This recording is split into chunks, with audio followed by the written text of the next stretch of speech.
La última Navidad. La nieve empezó a caer alrededor de las 4 de la tarde en Nochebuena, y para cuando el coche de mi hijo entró en la entrada, la luz del porche proyectaba círculos amarillos sobre una pulgada de blanco recién caído. Me quedé en la ventana de la cocina con un paño de cocina en la mano, mirándolos descargar regalos del maletero. Mi hijo se movía con esa energía segura y afilada que había tenido desde adolescente. Su esposa dio la vuelta por el lado del copiloto, equilibrando dos fuentes de horno y una botella de vino bajo el brazo. Su hijo, mi nieto, con 10 años ya, corrió hacia la nieve sin abrigo. Debería haber estado contento. Se supone que un padre tiene que estar contento cuando su familia vuelve a casa por Navidad. En cambio, sentía el mismo zumbido bajo y constante que llevaba sintiendo unas 4 semanas, como un refrigerador en la habitación de al lado que no consigues ignorar del todo. Tengo 69 años. Trabajé 40 años como inspector naval recorriendo la costa de Maine, subiéndome y bajándome de barcos de pesca y bodegas de carga con todo tipo de tiempo que un hombre puede aguantar. Mi esposa murió 5 inviernos atrás, cáncer de ovario, y después de eso la casa se hizo demasiado grande y demasiado silenciosa, pero nunca pude obligarme a venderla. Ella eligió el papel pintado del comedor, ella plantó las lilas. La casa no era solo mía, aunque ella ya no estuviera. Era nuestra. Mi hijo se llama Bradley, tiene 43 años, trabaja en bienes raíces comerciales en Boston, el tipo de trabajo donde todo el mundo lleva un reloj bonito y nadie puede explicarte bien qué hace. Durante el día conduce un coche alemán, tiene opiniones sobre el vino. Antes era un chico dulce que construía maquetas de aviones conmigo en el suelo de la cocina. No sé exactamente cuándo ese chico se convirtió en el hombre que subía mis escalones de entrada, pero en algún punto entre la escuela de posgrado y su segundo ascenso, algo en él se endureció y se volvió impaciente. Su esposa, Sandra, nunca la he terminado de entender. Sonríe mucho, hace cumplidos sobre mis muebles. Tiene una manera de preguntarte por tu salud que te hace sentir que te están evaluando para una póliza de seguro. Papá, dijo mi hijo cuando abrí la puerta. Me abrazó con un solo brazo, el otro todavía sujetando una bolsa de tienda. ¿Estás perdiendo peso? ¿Estás más delgado? Estoy igual, dije. Quizás. Su esposa me besó en la mejilla fría. Por el coche, huele increíble aquí dentro. ¿Hiciste el costillar? ¿En el horno? ¿A qué temperatura? Ya sabes que es estudio sobre la carne poco hecha. A 163 grados, como lo llevo haciendo 42 años. Sonrió su pequeña sonrisa. Mi nieto entró como una exhalación por la puerta al salón y se tiró sobre la alfombra frente al árbol. Esa fue la única parte que se sintió bien. Los niños no fingen. Tomamos unas copas. Bradley sirvió. Había traído una botella de bourbon que yo no reconocía, de aspecto caro, e hizo un pequeño espectáculo explicándomela. Yo asentí en los momentos correctos. El zumbido en el pecho se fue haciendo más fuerte. Alrededor de las 6, fui a la cocina a regar el costillar y revisar los panecillos. A través de la puerta abierta podía escuchar a Bradley y Sandra hablando en voz baja en la sala sin discutir, solo ese murmullo de pareja casada. El tipo que significa que es una conversación de verdad. Me quedé junto al horno con la puerta entreabierta y escuché.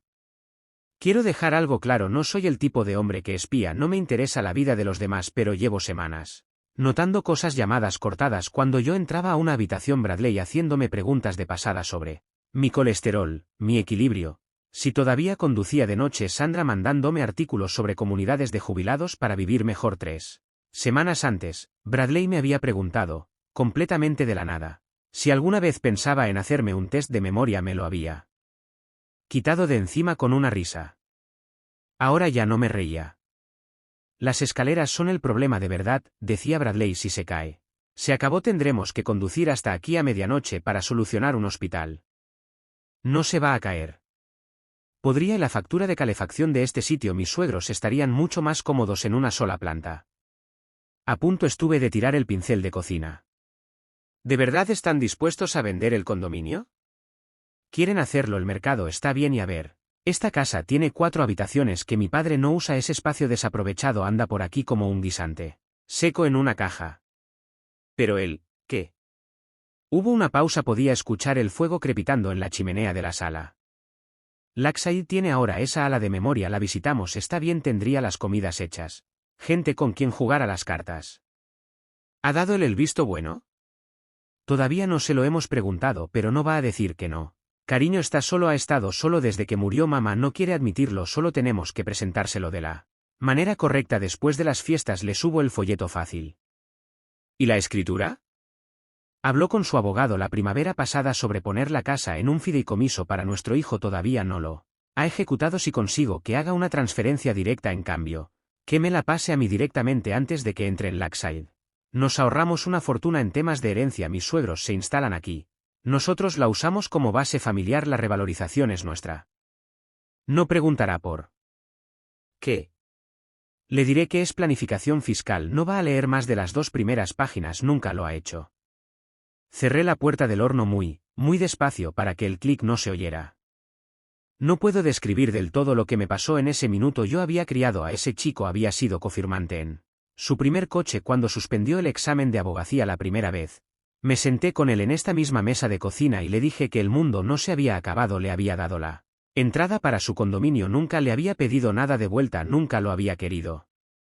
Y él estaba de pie en mi sala, en una casa que su madre había decorado, planeando meterme en una unidad de cuidado de memoria para poder instalar a sus suegros en nuestro dormitorio. Quiero decir que sentí rabia. La verdad honesta es que no sentí nada durante unos 5 segundos. Solo un silencio limpio, en blanco, mecánico. Luego algo debajo de ese silencio empezó a organizarse como la carga que se asegura en cubierta antes de una tormenta. Cogí la cuchara de madera y removí la salsa. Llamé con voz alegre y despreocupada: la cena en 10 minutos. Oí que la sala se callaba. Cenamos. Le pregunté al nieto sobre su equipo de hockey. Dejé a Bradley trinchar. Me reí de las historias de Sandra sobre el perro de su hermana. Bebí una copa de bourbon y la hice durar toda la noche. Nadie en esa mesa tuvo la más mínima idea de que algo era diferente. Cuando se fueron alrededor de las 10, el niño dormido en el asiento trasero, Bradley dándome un largo abrazo teatral en la puerta, me quedé en el porche y vi cómo los pilotos traseros bajaban por el camino y desaparecían en la curva. Volví adentro. Me senté en mi sillón. No encendí el televisor. No lloré. No me serví otra copa. Me quedé ahí sentado y empecé a pensar. A la mañana siguiente era el día de Navidad. Hice café. No llamé a nadie. Abrí el regalo que Bradley había dejado bajo el árbol. Un jersey de cachemira, precioso, talla equivocada. Lo doblé y lo metí de vuelta en la caja. Luego me senté a la mesa de la cocina con un bloc de notas amarillo e hice una lista. El primer punto de la lista era: abogado. No mi abogado de siempre. Mi abogado de siempre jugaba al golf con el suegro de Bradley. Necesitaba a alguien nuevo, a alguien que no conociera mi apellido.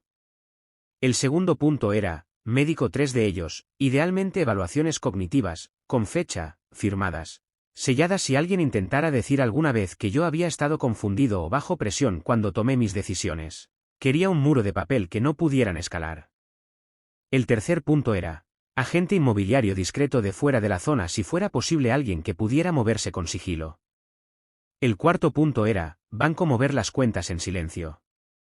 El quinto punto era: tiempo. Necesitaba ganar entre 2 y 4 meses. Durante ese tiempo, Bradley no podía sospechar bajo ningún concepto que yo hubiera escuchado una sola palabra. Esa era la parte más difícil. No el trabajo legal, no el trabajo financiero, la actuación. Empecé a la semana siguiente.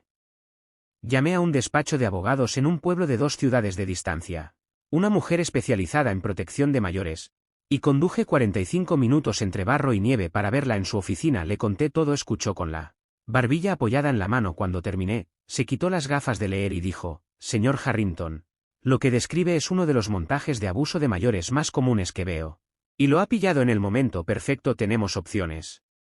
Me las explicó: un fideicomiso irrevocable, un poder notarial duradero que excluya específicamente a mi hijo, declaraciones de capacidad, una venta de la propiedad a un tercero al precio de mercado justo, con los ingresos transferidos al fideicomiso antes de que pudiera comenzar ninguna conversación sobre traspaso directo. Hay un inconveniente, dijo: si vende la casa, tiene que salir de ella. De verdad vendrán a por usted en el momento en que se den cuenta de lo que ha pasado. Llamarán a la puerta y habrá una escena. Debería estar en algún lugar al que no puedan llegar fácilmente durante al menos los primeros 30 días. Lo pensé. Siempre había querido hacer un largo viaje en barco. Sonrió por primera vez. De entonces hágalo.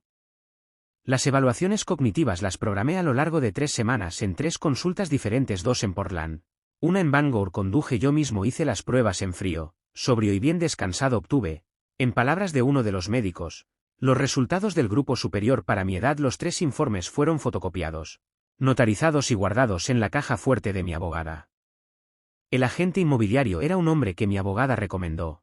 Con base en New Hampshire, vino a mediados de enero en un coche sin distintivos, recorrió la casa una vez, tomó notas en una carpeta. Y me dio una cifra. La cifra era más alta de lo que esperaba. Le dije que quería una venta rápida y discreta en efectivo si fuera posible sin cartel. En el jardín encontró un comprador en 22 días. Una pareja jubilada de Connecticut que buscaba una propiedad costera. Querían 30 días para cerrar. Dije que sí. Pero entonces pasó algo que no había anticipado, y que cambió todo lo que vino después. A mediados de enero recibí una llamada de mi antigua compañera del trabajo, Doris Payne. Doris había sido la administradora de la empresa de inspección naval donde yo trabajé durante los últimos 16 años de mi carrera. Una mujer de 70 años con una memoria de elefante y un sentido del olfato para las situaciones turbias que habría hecho de ella una fiscal excelente si la vida la hubiera llevado por otro camino.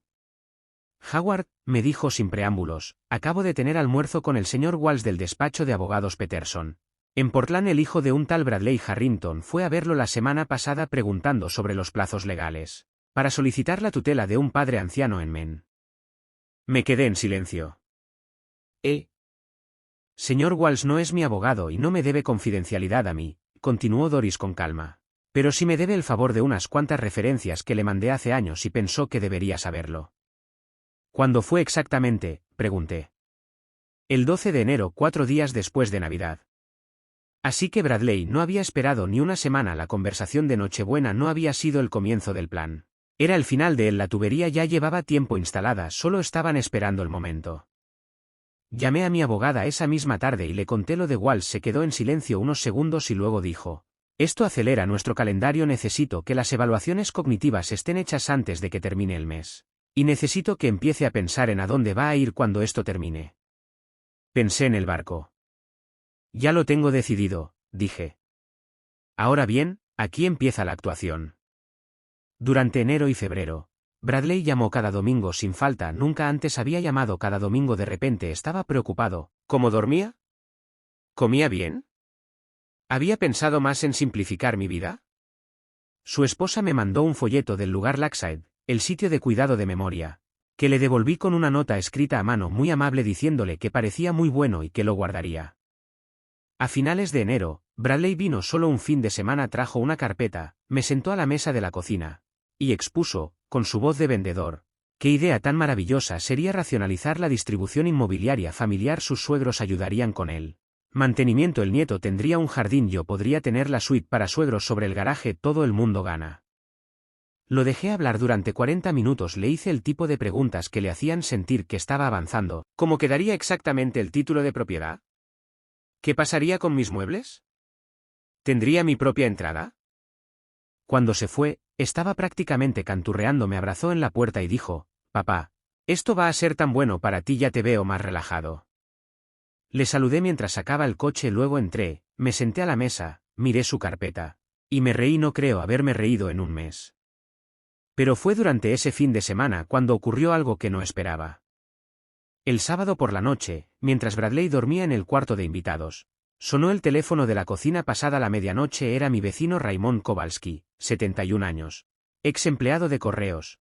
El hombre que había vivido en la casa de al lado durante 23 años y que todavía se pasaba de vez en cuando a tomar café los martes. Howard, dijo en voz baja, no sé si debo decirte esto, pero su hijo estuvo en mi puerta esta mañana mientras usted salía a comprar el periódico. Me preguntó si alguna vez lo había visto a usted confundido, si alguna vez había notado que dejaba el coche en marcha o que se perdía caminando por el barrio. Me quedé muy quieto. ¿Qué le dijo?, pregunté. Le dije que en 22 años de ser vecino suyo no había visto nada de eso, que usted era el hombre más cuerdo que conocía. Una pausa, pero me pidió que lo pusiera por escrito con mi firma. Le dije que no y luego se fue.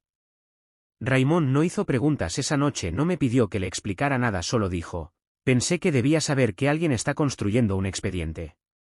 Le di las gracias. Le dije que lo tenía controlado. Le dije que en el momento oportuno le contaría todo.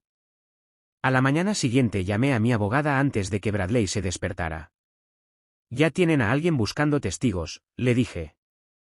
Eso nos dice que el calendario es incluso más ajustado de lo que pensaba, respondió, y también nos dice que van a ser más agresivos de lo que esperábamos. Necesito que Raymond firme una declaración jurada esta semana diciendo exactamente lo que me ha contado. Será nuestra primera bala.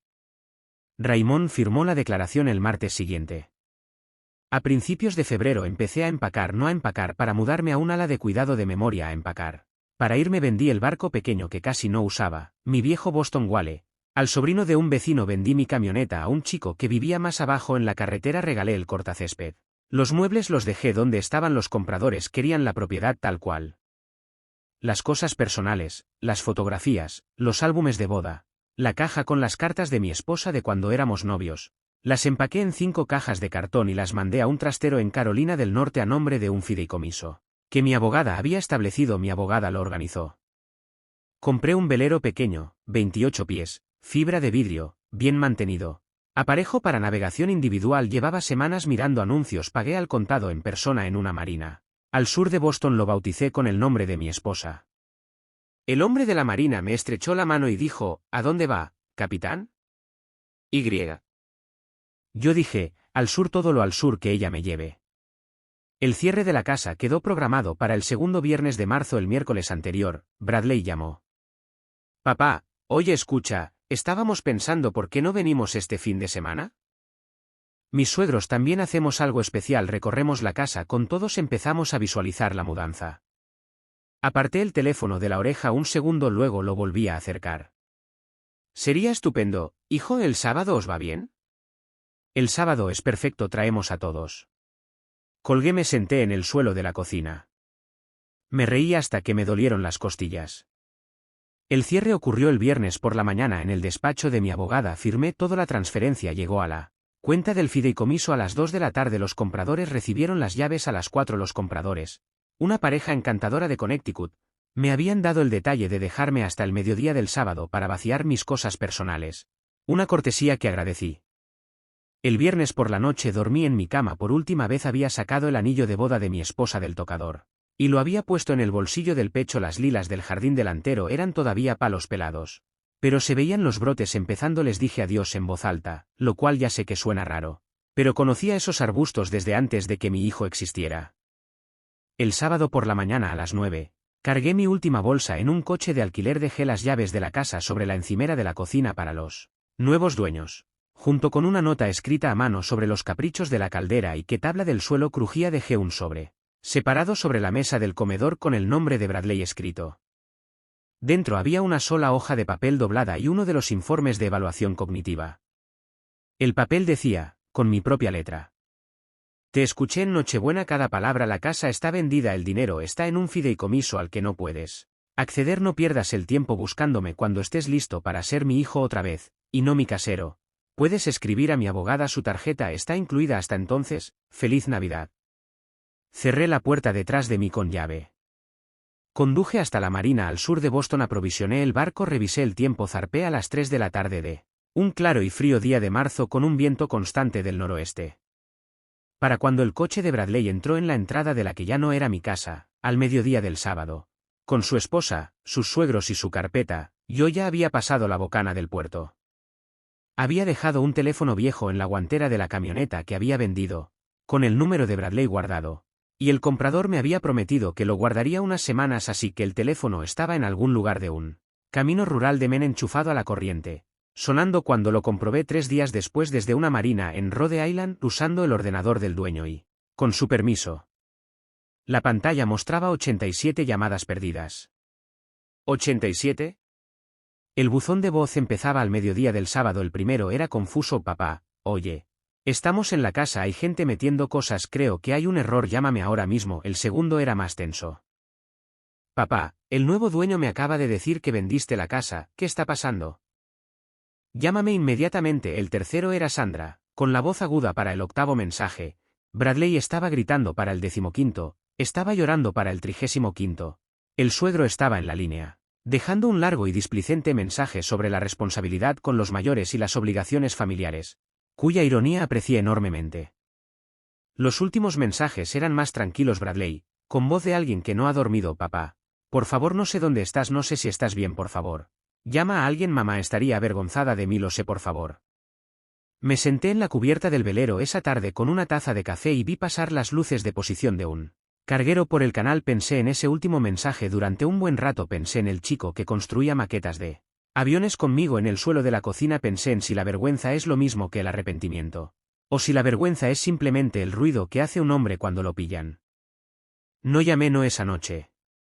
Navegué al sur durante 6 semanas, me tomé mi tiempo, hice escala en marineas pequeñas de la costa Newport Cape. May Norfolk Beaufort, comí en cafeterías, leí novelas de bolsillo, llamé a mi abogada una vez por semana, me dijo que Bradley había contratado un abogado y había intentado, brevemente, impugnar la venta alegando capacidad disminuida. Los 3 informes de evaluación cognitiva habían acabado con esa conversación en unos 10 minutos. Había intentado alegar influencia indebida, no había influencia indebida que alegar. Había intentado reclamar una promesa verbal de herencia. Las promesas verbales no ganan contra los fideicomisos irrevocables. Su abogado le había dicho, en términos poco amables, que dejara de tirar el dinero. Los suegros no habían vendido su condominio. Al final ese trato se había desmoronado en el momento en que la casa desapareció. Raymond Kowalski me llamó desde Maine una tarde de abril, en una marina de Carolina del Norte. En el teléfono de prepago que mi abogada me había mandado había recibido una visita de Sandra, que había llamado a su puerta queriendo saber si él sabía algo de mi paradero. Le dije que no, dijo Raymond con sencillez, y luego le pregunté si tenía planeado volver a pedirme que pusiera mi nombre en papeles falsos. Se fue bastante rápido. Lo hizo reír, me alegré de eso. En Charleston, a finales de abril, le escribí una carta a Bradley, no larga. Le dije que estaba vivo, le dije que estaba bien, le dije que el fideicomiso estaba estructurado de manera que, en caso de mi muerte, la mayor parte iría a una fundación de preservación marina y a un fondo universitario para mi nieto, administrado por fideicomisarios que no eran él. Le dije que ya no estaba exactamente enfadado, pero que no iba a volver y que la puerta que tendría que cruzar, si alguna vez quisiera cruzarla, no era la puerta de la casa, que ya no existía, era una puerta diferente, y le llevaría un tiempo encontrarla. Y yo no iba a meterle prisa. La firmé como firmaba sus tarjetas de cumpleaños cuando era pequeño, con cariño, papá. La mandé desde una oficina de correos de Charleston sin dirección de remite. Me respondió, con el tiempo, a través de mi abogada, 3 cartas a lo largo del año siguiente. La primera era defensiva y llena de justificaciones que no merece la pena repetir. La segunda era más corta y más callada. La tercera, casi exactamente un año después de Nochebuena, eran solo 2 páginas, escritas a mano, sin ninguna excusa en ella. Me contó que su matrimonio pasaba por dificultades, me contó que su hijo había preguntado dónde había ido el abuelo, y que él no había sabido qué decir. Me contó que entendía por fin lo que casi había hecho. Dijo que no estaba pidiendo que le devolviera la casa, dijo que no pedía nada, solo quería que supiera que él lo sabía. Le respondí, le dije que estaría en Florida en invierno y que si quería volar a verme, podía, solo sin Sandra, sin suegros, sin carpeta, solo él. Vino en febrero, tuvimos 3 días, no lo arreglamos todo. Esas cosas no se arreglan en 3 días y puede que no se arreglen del todo nunca, pero desayunamos juntos, paseamos por la playa. Lloró una vez cerca del final, sentado en un banco junto al agua, y lo dejé llorar. No le dije que estaba bien porque no estaba bien, pero me senté con él. Eso fue suficiente por ahora. Eso fue hace 4 años. Tengo 73 años ahora, sigo teniendo el barco, paso los inviernos en Florida y los veranos en Maine, en una casita alquilada a unos 130 kilómetros de donde estaba la antigua casa. Los nuevos dueños la pintaron de azul, lo cual a mi esposa le habría horrorizado, y a mí me resulta que no me importa. Veo a mi nieto 2 veces al año, tiene 15 años y casi tan alto como yo, sabe toda la historia, se la conté yo mismo cuando tuvo edad suficiente. Me pareció que se merecía la verdad en lugar de la forma que la familia fuera a darle. Bradley y yo hablamos por teléfono cada 2 semanas aproximadamente. No es la relación que yo habría querido tener, es la relación que nos ganamos, los dos, con lo que pasó, y estamos trabajando en ella como los hombres trabajan en un motor viejo, despacio, con paciencia y sin garantía. Raymond Kowalski y yo hablamos un par de veces al año. Me mandó una foto el otoño pasado de las lilas floreciendo en el jardín de la casa, que los nuevos dueños por lo visto han cuidado bien. Se lo agradecí, le debo más de lo que le he dicho nunca, y algún día se lo diré. A veces la gente me pregunta, cuando esta historia sale en bares de marina o en cenas con nuevos amigos, si me arrepiento, si debería haber dicho simplemente no, si debería haberme sentado con Bradley a la mesa de la cocina el día de Navidad y haberle dicho que lo había escuchado, dándole una oportunidad de hacer las cosas bien. Pienso en ello, de verdad que lo hago. Pero recuerdo cómo sonaba su voz en la sala aquella noche, no enfadada, no desesperada, cómoda, casual. Ya había pasado la parte de la decisión donde yo importaba en su cabeza. Yo ya me había ido, el folleto del Lakeside ya estaba sobre la encimera, las llaves de mi casa ya estaban en su mano. Un no limpio no detiene a un hombre que ya ha cerrado el trato en su cabeza, solo le compra otro mes para encontrar un ángulo más inteligente. Lo aprendí en los muelles, Viendo a hombres intentar renegociar contratos que ya habían firmado, lo único que detiene a un hombre así es el momento en que extiende la mano hacia lo que creyó que era suyo y descubre que no está ahí. Le di ese momento a mi hijo, le costó a los dos, me costó a mí más de lo que esperaba en algunos sentidos y menos en otros, pero era el único momento que le iba a enseñar la lección que necesitaba aprender. Y fue, a su manera extraña, el último regalo que me quedaba por darle como padre. La moraleja. Si tu hijo te trae folletos de retiro, revisa quién quiere tu casa. Comparte tu opinión en los comentarios, no olvides suscribirte al canal Traición del Reddit y activar las notificaciones.